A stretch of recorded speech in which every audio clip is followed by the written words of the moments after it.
suis Sylvain Bell, je suis sociologue, je suis actuellement donc titulaire d'une chaire de recherche de l'Institut national du cancer et rattaché à l'Université Lyon 1 et au département de sciences humaines et sociales du Centre Léon Bérard.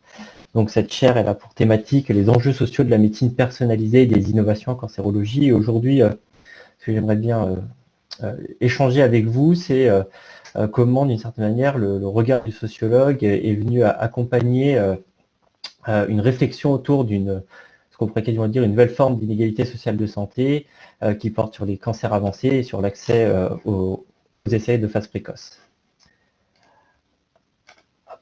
Alors tout d'abord, désolé, voilà. Donc tout d'abord, que sont les essais de phase précoce? Donc un petit rappel, donc la recherche clinique s'organise en différentes phases de recherche à partir des modèles animaux. On va passer donc sur l'homme avec trois grandes étapes avant l'autorisation de mise sur le marché, donc la phase 1, la phase 2 et ensuite la phase 3. La phase 3, ce sont les essais donc dits randomisés où on va comparer les patients qui ont un nouveau médicament avec un placebo ou le traitement standard, et ensuite la pharmacovigilance qui est parfois organisée avec les essais de phase 4 suite à l'autorisation de mise sur le marché.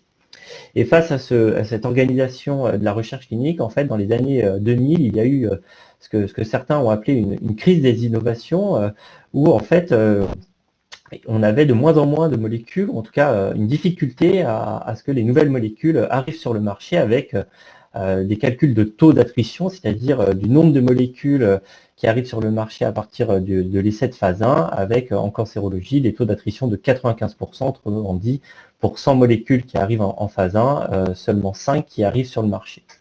Associé à cette problématique du niveau d'attrition, s'est posé un autre enjeu qui est l'arrivée de nouvelles stratégies thérapeutiques. Alors vous avez entendu parler des thérapies ciblées ou des immunothérapies ou plus récemment encore des thérapies géniques. Et donc on s'est retrouvé avec près de 800 molécules en cours de développement, et c'est un phénomène qui a été croissant parce qu'aujourd'hui on estime qu'il y a plus de 1600 molécules actuellement en cours de développement juste pour la cancérologie. Et donc, très vite, s'est posé la question de comment accélérer ce processus de développement des nouveaux médicaments. Et c'est à ce moment-là où les essais de phase 1 et 2 ont été vus comme un espace stratégique. Un espace stratégique parce que, initialement, ces essais étaient uniquement dédiés à l'étude de la sécurité des médicaments, donc notamment leur toxicité et aussi la dose maximale tolérée. Mais petit à petit, on y a associé en fait des enjeux d'efficacité.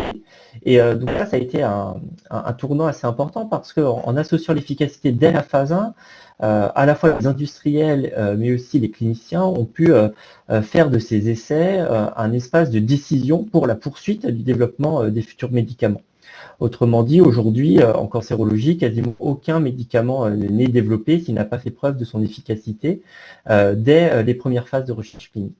Et donc, petit à petit, on a vu un nouvel espace se constituer. Alors, cet espace, il s'est premièrement constitué autour d'unités de recherche dédiées dans les hôpitaux, et on a vu apparaître différentes unités, mais aussi avec un cadre réglementaire qui s'est adapté petit à petit. On a aujourd'hui, notamment à la NSM, mais aussi autour des comités de protection des personnes, des réglementations qui sont spécifiques aux essais de phase précoce. Alors, derrière ces transformations du modèle de développement des médicaments, il y a aussi une transformation de l'image qui est associée à ces essais, qui était pendant très longtemps associée à une forme de palliatif particulier. En effet, n'ayant pas d'intérêt direct pour les patients, parce que l'efficacité n'était pas recherchée, on a toujours considéré que ces essais devaient essentiellement s'adresser à des patients en échec thérapeutique, donc à des stades très avancés de leur maladie. Alors ici, je me permets une petite parenthèse, c'est que la cancérologie est ici un cas particulier, car en raison de la toxicité des médicaments qui sont testés, les essais de phase 1 ne peuvent pas être faits sur des populations saines, mais doivent être faits sur des personnes malades. Voilà. Petite parenthèse, parce que c'est une particularité quand même du monde de la cancérologie. Et donc, pendant très longtemps, ces essais de phase 1 et de phase 2 ont été considérés comme ayant un intérêt très limité, se limitant soit à une forme de poursuite des soins actifs, certains par le palliatif actif, ou enfin un effet qu'on pourrait dire care, parce que ce sont des essais qui sont très encadrés. Donc on va avoir des patients qui vont avoir plus d'examens de contrôle, qui vont en tout cas avoir un encadrement médical plus fort, et on sait que cet encadrement médical plus fort peut être source d'amélioration de l'état de santé. Néanmoins, avec cette transformation vers la notion de phase précoce et cette association avec une question d'efficacité, ces essais sont devenus un vrai outil d'accès aux innovations, en tout cas considérés comme un outil d'accès aux innovations pour les cancers les plus avancés, qu'ils soient métastatiques, rares ou graves, hein, ce sont des notions un petit peu différentes. Et on a, par exemple, je vous ai mis en haut à droite l'exemple des essais axés de l'INCa. Donc ce sont des essais cliniques qui ont pour but officiel de donner accès à des traitements qui ne sont pas encore mis sur le marché. Autre exemple de cette transformation du discours politique, un rapport du Sénat, dont je vous ai copié une toute petite partie, qui assume d'une certaine manière cette position officielle où les essais de phase précoce peuvent permettre d'accélérer la mise à disposition de nouvelles stratégies thérapeutiques. Alors, à partir de là, se pose donc la question de l'accès aux innovations et de son étude. Et donc, depuis quelques années, avec mes collègues sociologues, on a mis en place toute une procédure pour essayer de saisir cette question de l'accès aux innovations qui a pour particularité d'être multisituée dans différents espaces qu'il s'agit de documenter. Bien sûr, le premier endroit où cet accès aux innovations se trame, c'est bien sûr dans l'histoire des parcours de patients, l'histoire individuelle, et donc on a mené un certain nombre d'enquêtes où on va rencontrer des patients qui participent à ces essais pour essayer de comprendre comment cette participation s'inscrit dans leur parcours de soins. Mais il s'agit aussi d'étudier l'organisation des hôpitaux et de ces fameuses unités de recherche qui se sont créées et qui permettent d'inclure des patients, de les soigner dans le contexte de ces essais. Il s'agit également, vous le verrez tout à l'heure, de comprendre comment s'intègrent ces organisations hospitalières dans un système plus global de santé. Mais autre particularité, c'est lorsqu'on s'intéresse à la recherche clinique, on n'est pas dans quelque chose qui s'organise à l'échelle nationale comme le soin, mais on est vraiment dans une question qui s'organise à l'échelle européenne, voire mondiale, avec des centres partout dans le monde qui sont en concurrence pour accéder à des essais cliniques. Donc aujourd'hui, je vais principalement vous présenter les résultats de trois grands projets qu'on pourrait appeler les projets Egalican, qui ont été essentiellement réalisés à l'Institut Gustave Roussy en partenariat avec le CIRIC Socrate. Donc Egalican 1, Egalican 2 et actuellement donc, un projet qui s'appelle Romea.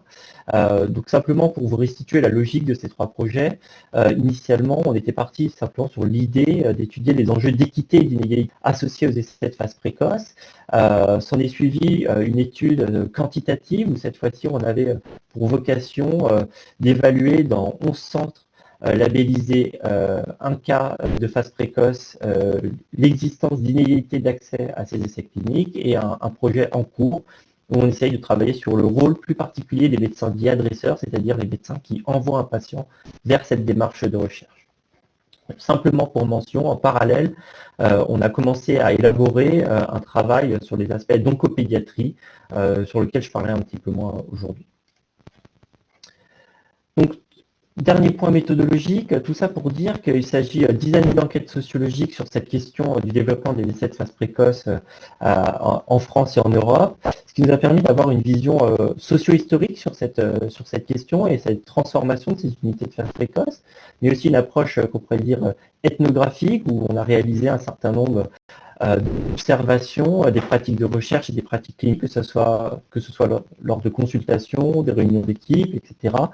Mais une approche aussi comparative, je vous l'ai dit, avec l'étude de différentes unités de recherche qui mobilisent des méthodes mixtes, vous l'avez dû le voir tout à l'heure rapidement, avec des données quantitatives et qualitatives. Et enfin, tout à l'heure, j'ai fait une erreur en disant avec mes collègues sociologues, parce qu'il s'agit d'approches aussi pluridisciplinaires, collaboratives, qui ont qui continuent d'impliquer de nombreux chercheurs de différentes disciplines, anthropologues, statisticiens, philosophes, voilà.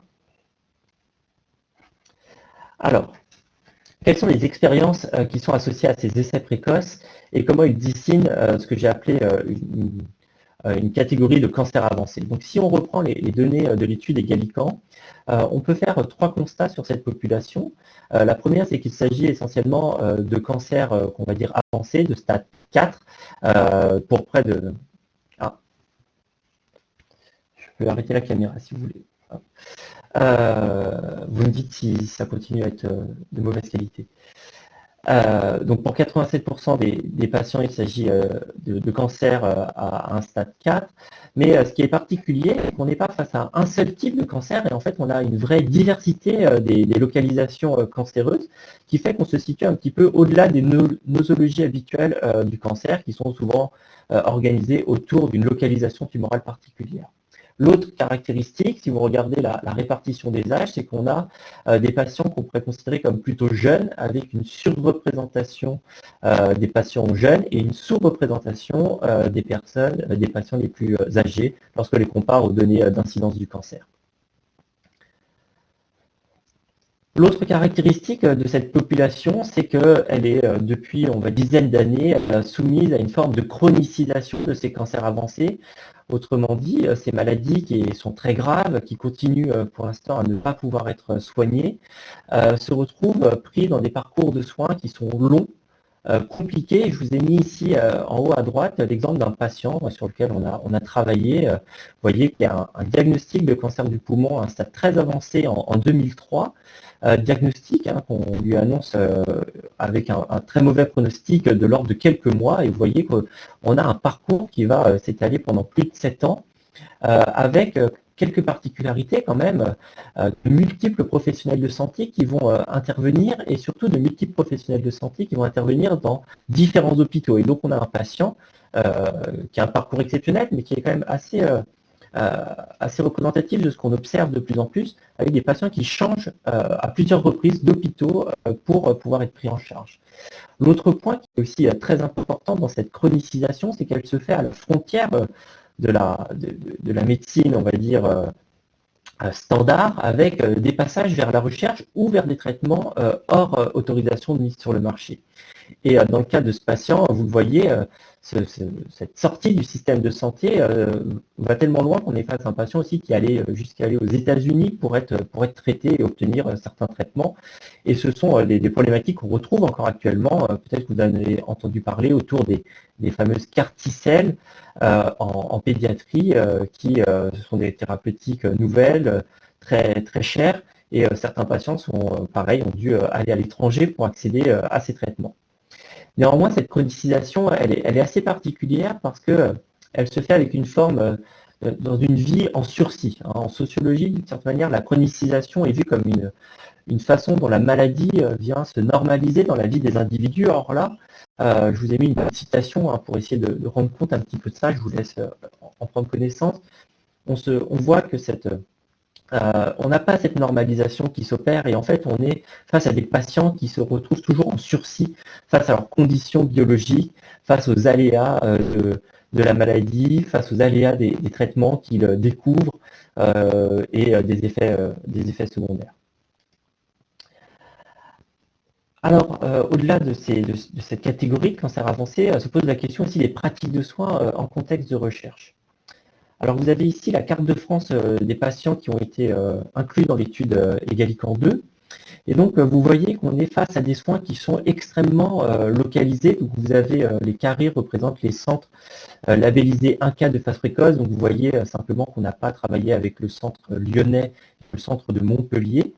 Mais néanmoins, vous voyez qu'on est sur des unités qui sont regroupées dans les grands polluants français, avec un tout petit nombre d'unités, et ce qui se traduit très directement sur la distance que les patients doivent parcourir pour accéder au traitement, qui est 2 fois plus longue que celle que l'on a pour les soins standards en cancérologie, avec, dans ce cas-là, une moyenne de 53 km. Mais l'autre particularité, c'est que l'offre de soins disponible dans chacune de ces unités est très différente les unes des autres, parce que, je vous l'ai dit, il s'agit d'essais cliniques, et ces essais cliniques sont répartis non pas sur des objectifs de santé publique, mais sont répartis en fonction de la concurrence internationale organisée par les grands groupes pharmaceutiques. Et donc, il y a une concurrence très forte. Et par exemple, il y a des centres qui vont se spécialiser en hématologie, quand d'autres vont être spécialisés dans le cancer du poumon, dans le cancer du sein. Et donc, si vous accédez à un centre qui n'a des essais que en cancer du sein et que vous avez un cancer du poumon, vous ne pourrez pas être forcément inclus. Et ça, c'est d'autant plus important que l'accès à ces essais de phase précoce, d'une certaine manière, n'est pas organisé par le système de santé et ne fait pas l'objet d'incitations économiques. Et donc, c'est chaque unité de recherche qui développe ses propres dispositifs de captation des patients et de prescription. Et donc, on voit des stratégies mises en place, notamment par les unités les plus importantes, par exemple, pour organiser cette prescription, avec, par exemple, des fiches dites de screening, c'est-à-dire des documents que les médecins vont pouvoir remplir pour que les patients soient adressés vers un de ces essais. Alors tout ça, ça s'accompagne aussi avec une autre pratique qui est celle d'un soin où la sélection et le tri sont au cœur de l'activité médicale. En effet, inclure des patients nécessite un travail très important, tout d'abord qui mobilise un personnel médico-administratif quasiment dédié, et on a des nouvelles professions qui ont été créées autour de ce travail d'inclusion, avec notamment des coordinatrices de parcours de soins dédiées aux phases précoces. Mais vous avez aussi un travail, je vous ai mis ici à droite le process d'inclusion dans une unité, la plus grande unité de phase précoce française. Vous voyez qu'on est face à un process qui est très séquentiel et donc qui prend du temps et qui est aussi très incertain. Autrement dit, on a la majorité des patients qui font une demande de participation à un de ces essais se retrouvent en fait exclus du processus et n'accéderont pas à ces essais. Et donc, on est face à des médecins, et je pense que ça fait beaucoup écho avec la situation actuelle, ont pour rôle de classer les patients, bien sûr de les classer en fonction de leurs critères biologiques et de leur possibilité d'entrer dans ces essais cliniques, mais pas que, et on voit que d'autres critères jouent, comme les critères psychosociaux qui sont assez classiques. Donc là, vous voyez un exemple d'un patient où on dit qu'il est très motivé et habite à Paris, et donc ce sont deux éléments qui sont considérés comme étant des facteurs favant à sa participation à un essai. Mais on a aussi d'autres facteurs qui sont intéressants à prendre en compte, qui sont la nature des médecins adresseurs, c'est-à-dire qui a adressé le patient. Autrement dit, c'est le deuxième exemple que je vous ai mis en bas. Certains médecins vont avoir, on va dire, une bonne réputation d'envoyer des patients qui ont les bonnes caractéristiques biologiques pour ces essais, et donc les demandes vont être facilitées pour leurs patients, alors que d'autres médecins, d'une certaine manière, vont être considérés comme pouvant avoir des pratiques plus problématiques, et donc les patients, d'une certaine manière, vont être catégorisés en fonction de l'identité de ce médecin adresseur. Et cette catégorisation joue très fortement parce qu'on voit que c'est le principal élément qui permet de prédire d'une certaine manière l'inclusion d'un patient dans ces essais. Alors tout ça, ça arrive avec une gestion par flux de ces unités de phase précoce. Je vous ai mis l'exemple d'une unité et vous voyez que vous avez en pointillé noir l'augmentation de l'activité d'essai de cette unité, et avec l'histogramme, vous avez le nombre de patients qui arrivent dans cette unité, et ce qui est intéressant de remarquer, c'est qu'en vert, vous avez les patients inclus, et en orange et en rouge, les patients qui n'ont pas été inclus. Et donc, vous voyez que cette part de patients qui n'est pas inclus ne cesse de croître, alors même que les patients inclus, elles, restent relativement stables. Alors, qu'en est-il des inégalités sociales de santé face à ces différents constats? De réflexion, tout d'abord, de quelle inégalité sociale de santé parle-t-on?